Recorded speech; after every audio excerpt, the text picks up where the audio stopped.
देखिए, विरोधी कौन है? जो विरोध में लड़ रहे हैं सब विरोधी हैं, लेकिन ये मान लीजिए कि प्रत्याशी विरोधी हैं। ये जो प्रत्याशियों की बात कर रहे हैं और इमोशन की बात कर रहे हैं, ये माफिया हैं, मुझसे लड़ नहीं सकते, ये कायर हैं।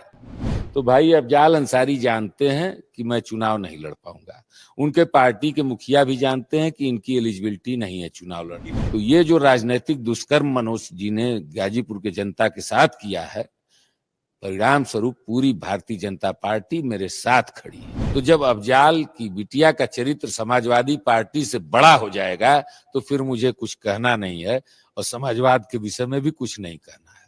उत्तर प्रदेश में सत्ता का संग्राम चल रहा है। गाजीपुर लोकसभा सीट, खूब सारे लोगों की इस पर निगाहें हैं, खूब सारे दावे हैं, ढेर सारी बातें हैं और ढेर सारे प्रत्याशी भी हैं।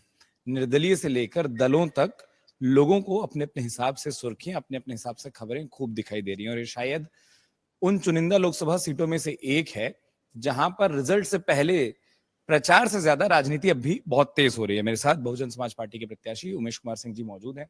साहब, बहुत बहुत स्वागत सबसे पहले तो हमसे बातचीत करने के लिए। और गाजीपुर के उम्मीदवार के तौर पर आप जनता के बीच में है, लगातार प्रचार कर रहे हैं।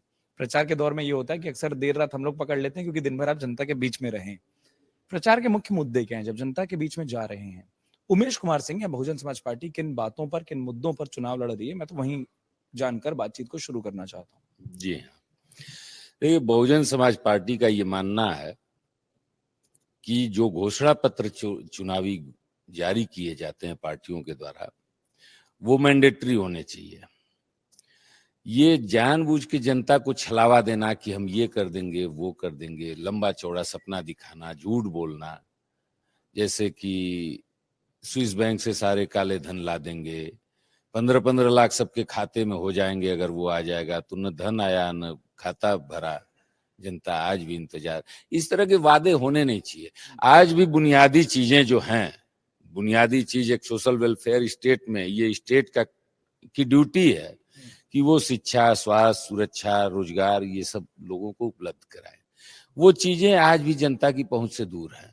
शिक्षा महंगी होती जा रही है, दोहरी शिक्षा नीति जो शुरू हुई, ये सब चीजें आम लोगों के लिए बड़ी हानिकारक है, उनके पहुंच से दूर है। आप आईएम में एडमिशन ले लीजिए, आईआईटी में एडमिशन ले लीजिए, आपके पास फीस नहीं है तो बच्चा पढ़ नहीं सकता है। तो इन सब परिस्थितियों को देखते हुए हम लोग सीधे सीधे शिक्षा और रोजगार का सवाल, स्वास्थ्य और सुरक्षा का सवाल, भोजन और आवास का सवाल, दोहरी शिक्षा नीति का सवाल, ये हमारे मुद्दे हैं जो अभी जनता की पहुंच से दूर है। बाकी हम कोई वो बिलियन ट्रिलियन इकोनॉमी की बात नहीं करते। जब आप अपने हिस्से के मुद्दे बताते हैं तो लगता है कि सारा का सारा हमला एक और है, और इसलिए इस बात को भी साफ तौर पर पूछ लेना चाहता हूं कि आपकी लड़ाई में आपका विरोधी नंबर एक कौन है? और मैंने जो शुरू में भी कहा था कि गाजीपुर में सिर्फ दल विरोधी नहीं है, यहाँ निर्दल भी बहुत विरोध में है।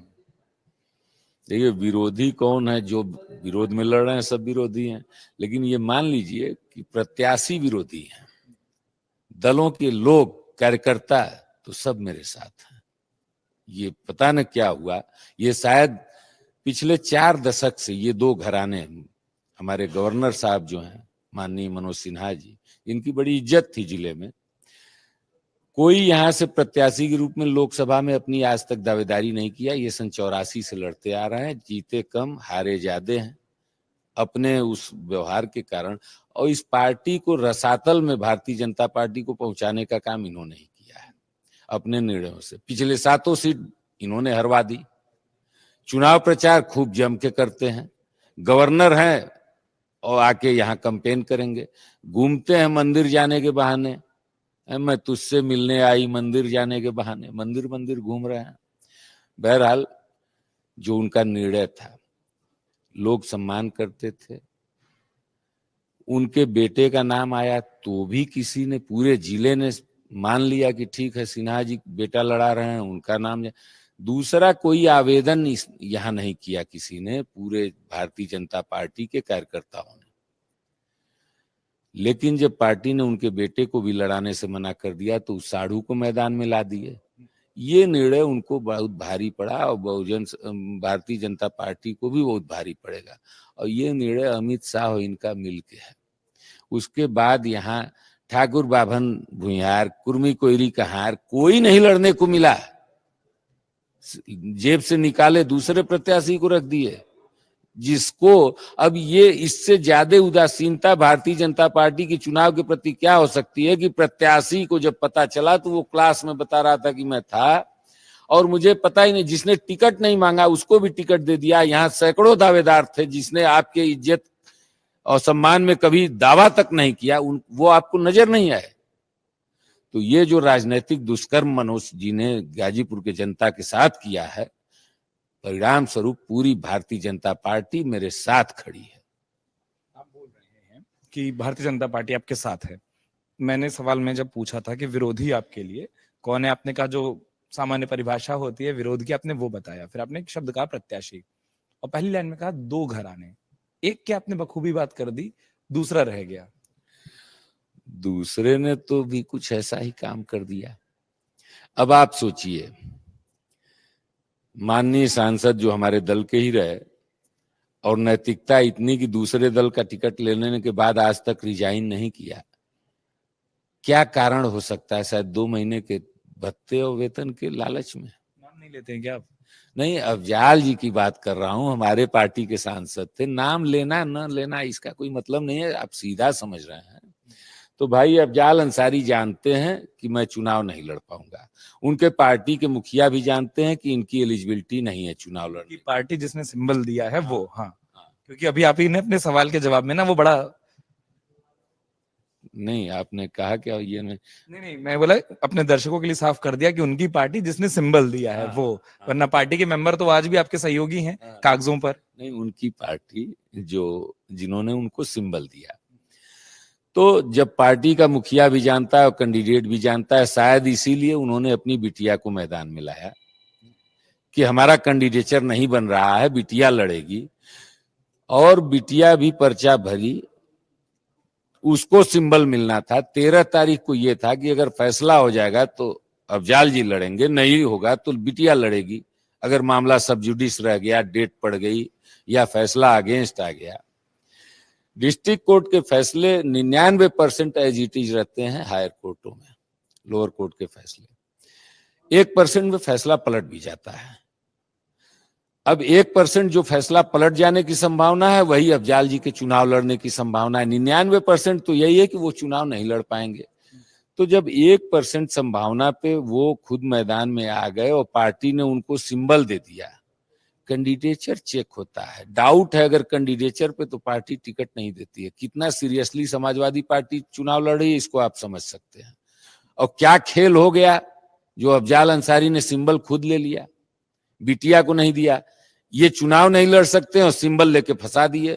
बिटिया 100% लड़ सकती है, वो पढ़ी लिखी है, समझदार है, उस पर कोई एलिगेशन नहीं है, उसको उन्होंने मार्केट से बाहर कर दिया। उनके तमाम जो समर्थक हैं, मतलब समाजवादी पार्टी के कार्यकर्ता, क्योंकि अब तक पार्टी का नाम स्पष्ट रूप से नहीं है, मैं उसको साफ कर दूं, समाजवादी पार्टी के कार्यकर्ता ये अफजाल अंसारी के समर्थक, वो तो ये कहते हैं कि अगर कोर्ट से कोई ऐसा विपरीत फैसला आ गया तो हम अपने प्रचार में साफ तौर पर कहने लगेंगे कि बेटी जो है उनकी नुसरत, लोग उनके पक्ष में मतदान करें तो हम निर्दलीय जिता देंगे और बाद में वो समर्थन तो हो जाएगा। कितने ऐसे निर्दलीय हैं जो जीतते रहे हैं? देखिए, निर्दल प्रत्याशी को कोई पार्टी समर्थन दे दे तो उस पार्टी से बड़ा उस निर्दल कैंडिडेट का कैरेक्टर है।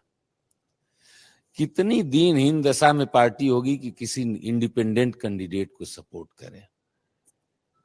कभी भी ऐसा होता नहीं है। बड़ी विपरीत परिस्थितियां, अगर कोई बहुत ही बलवान बलशाली और जनता का दुलारा है तो पार्टी कहती है हमारे सिंबल पे लड़ लीजिए। लेकिन ये नहीं कि आप इंडिपेंडेंट लड़ेंगे और पार्टी सपोर्ट कर देगी, तो उस व्यक्ति का चरित्र, उस व्यक्ति का कद पार्टी से बड़ा है। तो जब अफजाल की बिटिया का चरित्र समाजवादी पार्टी से बड़ा हो जाएगा तो फिर मुझे कुछ कहना नहीं है और समाजवाद के विषय में भी कुछ नहीं कहना है। जब आप इन तमाम बातों को करते हैं, मैं दो प्रचार की धाराओं की बात कर रहा हूं। दो तरीके के प्रचार हैं जो गाजीपुर के चुनाव में सुनाई देते हैं। एक, भारतीय जनता पार्टी कहती है अपराध पर नियंत्रण, और वो इनडायरेक्टली एक मैसेज देना चाहती है, इसके आधार पर हम वोट मांग रहे हैं। समाजवादी पार्टी कहती है कि हम मतलब बेरोजगारी की और तमाम शब्द तो आते ही हैं, साथ ही साथ अफजाल अंसारी की जो मौत हुई उस पर भी, माफ कीजिएगा, मुख्तार अंसारी की जो मौत हुई उस पर अफजाल अंसारी सरेआम मंचों से कहते हैं, उनका परिवार कहता नजर आ रहा है कि न्याय की लड़ाई है। इन दो इमोशनल प्रचार के बीच में, इन दो ऐसे प्रचार के बीच में जो कि भावों को ज्यादा जोड़ते हैं। बहुजन समाज पार्टी के आधार क्या हो जाता है आपको लगता है कि क्यों आपको लगता है कि ये दोनों भावों से ज्यादा, जब मुद्दों से ज्यादा भाव आ जाएं, क्यों आपको जीत हासिल होगी? देखिए, जिसको आप भाव समझते हैं वो एक तरह से नेगेटिव सेंटीमेंट आप कह सकते हैं। कभी भी हिंसा का सहारा तो कायर लेते हैं और गलत रास्तों पे भी वही चलते हैं जिनमें सही पर चलने का दम नहीं होता। ये दोनों माफिया हैं, इनको मैंने पहले से घोषित कर चुका है। अफजाल अंसारी भी जराइम की दुनिया के माफिया हैं। अपराधी पालते थे, बढ़ाते थे, परवरिश करते थे, और वो शिक्षा के क्षेत्र के माफिया हैं। आप विश्वास नहीं करेंगे, निजी स्कूलों में जो अत्याचार बढ़ा है, ये दोहरी शिक्षा नीति से पहले उस स्कूल में सुविधा शुल्क वसूला जाता था। प्रवेश पत्र चाहिए तो पैसा देना है, टीसी चाहिए, मार्कशीट चाहिए, प्रैक्टिकल में नंबर चाहिए, ये सारी चीजें होती थी। और इसका परिणाम कि गाजीपुर शिक्षा के क्षेत्र में कभी अग्रणी रहा। यहाँ सहजानंद सरस्वती रहे, राही मासूम रजा रहे, मतलब बड़ी बड़ी विभूतियां, डॉक्टर विवेकी राय रहे। तो ऐसे ऐसे लोग, वो फिल्म जगत के आपके नासिर हुसैन रहे, ऐसी ऐसी शिक्षा जगत की विभूतियां, वहां अब शिक्षा का स्तर ये हो गया है। निजी स्कूल कुकुरमुत्ते की तरह खुल गए हैं। वहां छात्रों का शोषण होता है, अध्यापकों का शोषण होता है, अभिभावकों का शोषण होता है। ईडब्ल्यूएस में जो नेबरिंग इंस्टीट्यूशन में ईडब्ल्यूएस के 25% बच्चों का एडमिशन होना चाहिए, वो किसी स्कूल में आप यहाँ नहीं पाएंगे। और हर साल पुस्तक बदल दी जाएगी, हर साल ड्रेस बदल दिया जाएगा, ये सब चीजें स्कूलों से ही मिलेंगी। आप ये समझ लीजिए कि इतना दुराचार हो रहा है इन निजी स्कूलों के द्वारा आम जनता के ऊपर। यही एक वर्ग है जो मेरा विरोध कर रहा है। शिक्षा माफिया जो जिले के हैं वही मेरे खिलाफ, हालांकि खुल के आने की औकात उनकी भी नहीं है, क्योंकि मैं इसका पूरा तैयार कर रहा हूं। अगर इन लोगों ने खुराफात की तो चुनाव से पहले इन्हीं पे लड़ाई लड़नी है। किसी के पास सैकड़ों बीघे लोग जमीन खरीद ले रहे हैं स्कूल चला के, जो नो प्रॉफिट नो लॉस में चलने वाला, तमाम तरह के चार्जेज इन लगाते हैं बच्चों पे। गार्जियन परेशान है स्कूली फीस देने के लिए। एक पिटीशन हम लोगों की थी जिसमें हाई कोर्ट ने कहा था कि सरकार का तनख्वाह लेने वाला व्यक्ति, जज हो या चपरासी, इलाहाबाद हाई कोर्ट ने, वो सरकारी स्कूलों में पढ़ेगा। शिक्षा माफियाओं ने, अखिलेश यादव की सरकार थी, उनको मैनेज करके डबल बेंच में अपील करा के फैसले को कैश करा दिया। उस फैसले से आम जनता में बड़ी खुशी थी। इतनी महंगी शिक्षा हो गई है, इतनी महंगी चिकित्सा हो गई है, और इस तरह का व्यवहार इन निजी अस्पतालों स्कूलों का हो गया है। जो जा रहा है वो जीवन से ही नहीं बर्बाद हो रहा है, वो पूरा परिवार टूट जा रहा है। एक बच्चे को पढ़ाने में, एक बीमार का इलाज कराने में, ये चीजें बंद होनी चाहिए। लड़ाई हमारी इसकी है, हम इन इशूज पे लड़ रहे हैं। ये जो प्रत्याशियों की बात कर रहे हैं और इमोशन की बात कर रहे हैं, ये माफिया हैं, मुझसे लड़ नहीं सकते, ये कायर हैं। और हाँ, और मैं बिल्कुल स्पष्ट शब्दों में कह देना चाहता हूं कि जनता ने इनको नकार दिया है। ये आपस में लड़ रहे हैं, इनकी जमानत जब्त होनी है। आप देख लीजिए ना कि पार्टी की स्थिति क्या है और कैंडिडेट की स्थिति क्या है। आप बदल देंगे, ये बात की बात है। कैंडिडेचर, वोटर लिस्ट तक नाम चेक करके दिया जाता है कैंडिडेट को टिकट, कि ऐसा ना हो ये बड़ी बदनामी होगी कि हमने टिकट दिया उसका कैंसिल हो गया। ये पार्टी के लिए शर्म की बात है, और पार्टी जानबूझ के हरकत कर रही है। कुछ न कुछ डील हो गई है भाजपा और सपा में, ये मिल के बसपा से चुनाव लड़ रहे हैं, और चाहे जो मिल ले, दोनों लोग मिल के लड़ ले, फिर भी पंजा लड़ाने की ताकत इन दोनों लोगों में नहीं है। जब आप डील का जिक्र करते हैं, क्या डील है? अब ये तो वो लोग बताएंगे कि सिंबल मिलना किसको चाहिए था, मिला किसको। जिसका कैंडिडेचर नहीं बन रहा है, जिसका कैंडिडेचर 99% सस्पेंस है, उसको सिंबल देने की जरूरत क्या पड़ी? जबकि वो खुद भी जानता था, बिटिया को इसलिए मैदान में लाया था कि हम नहीं लड़ पाएंगे, बिटिया लड़ेगी हमारी। यहां तक तो बात समझ में आती है। लेकिन फिर लास्ट आवर में सिंबल उन्होंने क्यों ले लिया? इसका मतलब कि आप चुनाव नहीं लड़ना चाहते हो, आप वाकोभर देना चाहते हो भाजपा को। लेकिन ये जो चाल चली गई है ना, वाकोभर भाजपा नहीं पाएगी, वाकोभर बसपा को ही मिलेगा। यादव समाज के लोग हों या अल्पसंख्यक समुदाय हो या जो भी समाजवादी सोच के लोग होंगे, अगर समाजवाद की बू उनमें होगी, समाजवाद की सोच बची होगी, अगर उनमें दिल में जगह होगी, तो उनको लगेगा कि एक समाजवादी विचार का व्यक्ति लड़ रहा है चुनाव, एक आंदोलनकारी लड़ रहा है जो बिल्कुल जनता के सहारे लड़ रहा है, जनता पूरा चुनाव मैनेज कर रही है, चाहे फाइनेंशियल हो, चाहे वोट हो, चाहे प्रचार हो। आप सारी चीजें जो भी मीडिया वगैरह में कैंपेन चल रहा है, सब लोग कर रहे हैं। चलिए, आपने एक शब्द कहा, उसी शब्द से जुड़ा सवाल पूछना चाह रहा था और शायद थोड़ी मुस्कुराहट आपके चेहरे पर उसको सुनकर आ जाए। विरोधियों से इतर बहुजन समाज पार्टी से टिकट जब मिला, जानकारी कैसे मिली, क्या कहा गया, और क्या बहन जी जिनको आप लोग कहते हैं मायावती जी की ओर से कोई संदेश, कोई बातचीत, कोई मार्गदर्शन, गाइडेंस इलेक्टोरल पॉलिटिक्स के लिए मिला था? देखिए, जो लोग हमारे अमरजीत गौतम जी थे, रामचंद्र गौतम जी थे, विनोद बागड़ी जी थे, मतलब जो लोग भी मुख्य मंडल प्रभारी हो, ये तमाम लोगों के साथ एक हमारी मीटिंग हुई थी और उसमें जो मैंने बातचीत एक अलायंस के विषय में की थी और वो अलायंस हो नहीं पाया, उसमें समाजवादी पार्टी के नेगेटिव वो विचार थे। आप इंडिया अलायंस की तो बात नहीं कर रहे हैं? हमारा विचार था कि सबको मिलजुल के एक साथ ईमानदारी के साथ चुनाव लड़ना चाहिए, लेकिन उस पे नेतृत्व तैयार नहीं हुआ। हाँ, उनको भी दिक्कत थी और हम लोगों की बात नेतृत्व तक नहीं पहुंच पाई, अपने में ही रह गई, तो वो बात आगे नहीं बढ़ी। ये मेरे मन का विचार था, मैंने कुछ लोगों के साथ शेयर किया था। तो उस समय जब फिर ये सब बात हो गई और मैं दिल्ली में था, तब इन लोगों ने मेरे विचार को, मेरी बातों को, मेरे तर्कों को बहन जी से बताया, तो बहन जी ने कहा कि उसको बुलाओ, मैं मिलना चाहती हूँ। और मैं जब बहन जी से मिला तो यकीन मानिए कि उस महिला में कुछ दैवीय अंश है, वो भी सात्विक विचार की। और शायद मुझे ये लगा, मैं उनके सामने बैठ के ऊर्जा से, मतलब एनर्जी लेवल मेरा बढ़ गया और लगा कि शायद तथागत के सामने बैठ के लोग ऐसे ही ऊर्जा पाते होंगे। कभी उंगली माल कूदा था उंगली काट लेने के लिए और आके सरेंडर हो गया। बुद्ध ने सत्य को आत्मसात किया था, गांधी ने सत्य का प्रयोग किया था, इसलिए गोडसे ने गोली चला दी और लग गई। और बुद्ध की उंगली काटने के लिए, गर्दन काटने के लिए उंगली माल कूदा और सरेंडर कर गया।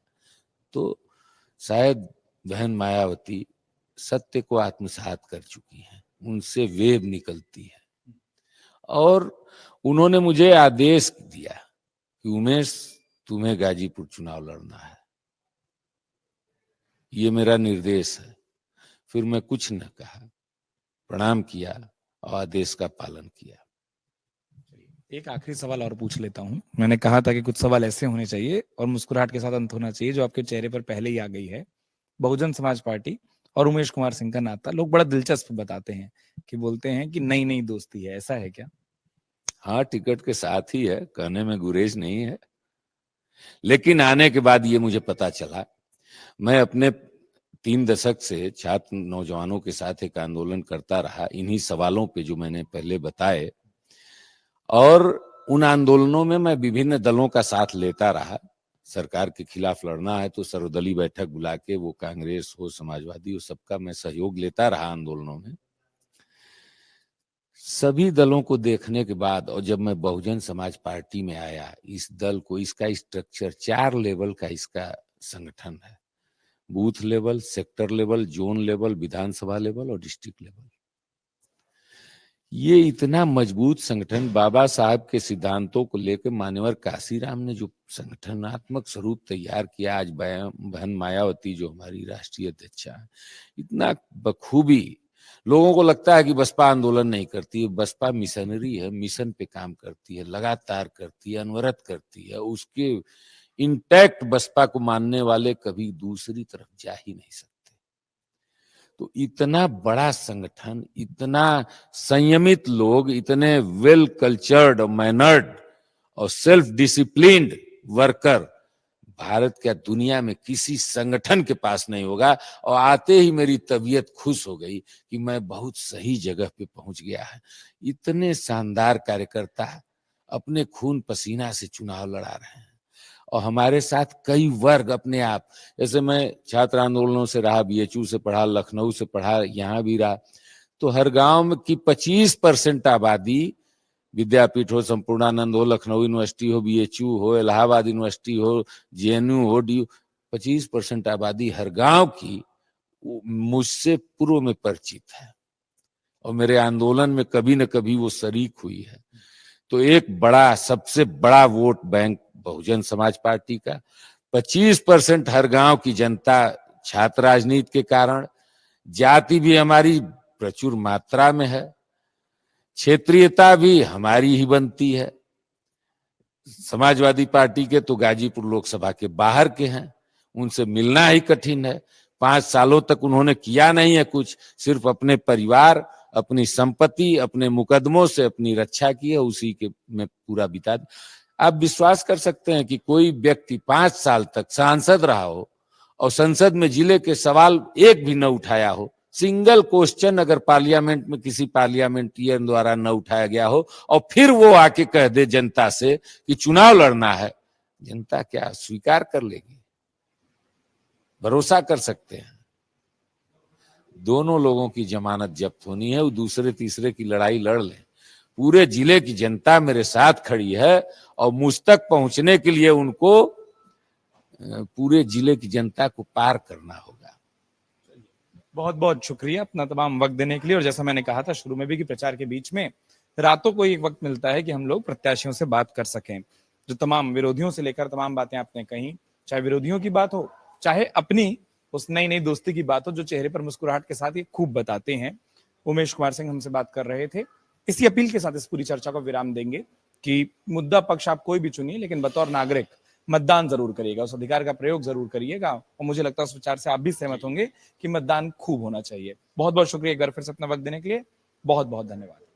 अगर आप ये वीडियो YouTube पर देख रहे हैं तो हमारे चैनल को सब्सक्राइब करें और बेल आइकन को दबाना ना भूलें। अगर आप Facebook पर ये वीडियो देख रहे हैं तो हमारे पेज को लाइक करें।